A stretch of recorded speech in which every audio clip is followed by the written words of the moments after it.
பேச வந்திருக்கிறேன். எளிமை எளிமை எளிமை, நேர்மை நேர்மை நேர்மை, தன்னலமற்றவர், இக்கட்டான சூழ்நிலையில் நல்ல முடிவு எடுப்பவர். காமராஜர் குணநலங்களை பற்றி பேசிக்கொண்டே போகலாம்.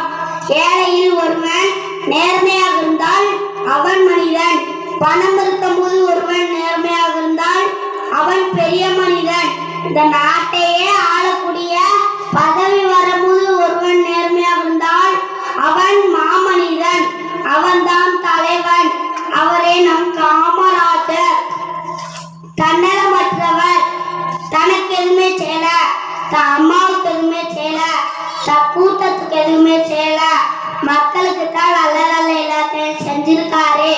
ஒரு நாள் காமராஜரோட அம்மா தெருக்கலையில தண்ணி பிடிக்க போனாங்க.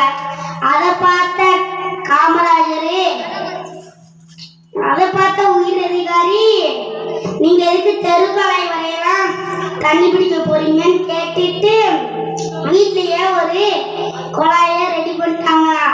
அப்படி பண்ண பார்த்த காமராஜரு, இது என்ன எனக்கு புதுசா இருக்கு, இதெல்லாம் கலட்டுங்க கலட்டுங்கன்னு சொல்லி கலட்ட வச்சோனையும் எங்க அம்மா மக்கள் கூடயே போய் தண்ணி பிடிக்கட்டும் அப்படின்னாங்களா. எல்லாருமே இடது சைடு தான் துண்டை போடுவாங்க. ஆனா ஒரு நாளே காமராஜர் வடது சைடு துண்டை போட்டிருந்தாங்க. அதை ஒருத்தவர் வந்து கேட்டோனையும் இது எப்பயுமே நீங்க இடது சைடு தான் துண்டை போடுவீங்க, இன்னைக்கு எதுக்கு வடது சைடு துண்டை போடுறீங்கன்னு கேட்டாங்களா. இல்ல, இந்த சைடு எனக்கு லைட்டா சட்டை கிழிஞ்சிருக்கு, அதை மறைக்கிறதுக்கு தான் போட்டேன்னாரா. பார்த்தீங்களா பார்த்தீங்களா, எங்கேயாச்சும் முதலமைச்சர் இந்த மாதிரி நேர்மையா எளிமையா இருப்பாங்களா அப்படின்னாங்க. காமராஜர் சாகும்போது அவர் சொத்துன்னு ஒண்ணுமே இல்லையா. ஆனா அவர் சொத்துன்னு அவர் சாகும்போது இருந்தது 2 வேட்டி சட்டை, 2 செருப்பு, ஒரு 200 ரூபாய் தான். ஆனா அவர் உயிரோட இருக்கும்போது அவர் சொத்துன்னு இருந்தது மக்களோட அன்பு தானா. காமராஜரை புகழ்ந்துகிட்டே இருக்காருங்க.